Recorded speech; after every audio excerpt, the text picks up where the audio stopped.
Deep pits and fissures are the source of some 80% of tooth cavities.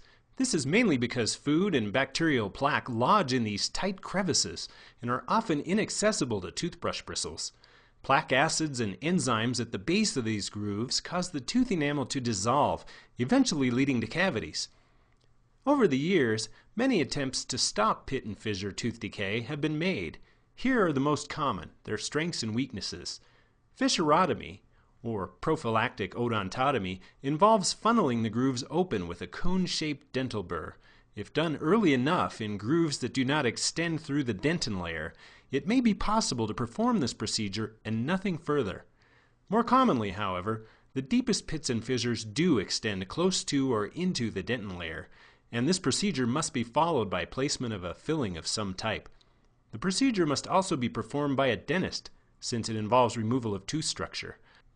The grooves can also be cleaned out less invasively with a microabrasion handpiece, which sprays a stream of abrasive particles deep into the pits and fissures to remove plaque bacteria and roughen the enamel surface. Since microabrasion doesn't completely eliminate the deep, narrow crevices, it is usually followed by placement of a dental sealant. If the preparation of the groove extends into the dentin layer of the tooth, a filling is placed instead. Following thorough plaque removal from the pits and fissures, the tooth is isolated from all mouth moisture and the grooves are etched with a mild acid solution. This produces a microscopically roughened surface into which the sealants will adhere. The sealant is then applied to the grooves as a viscous liquid, which hardens on its own or by exposure to a blue light.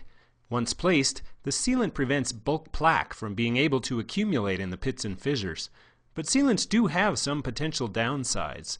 It is possible for microleakage to occur along the sealant, especially if moisture is present when the sealant is placed. If leakage does occur, it may be difficult to detect until a large cavity develops beneath the sealant.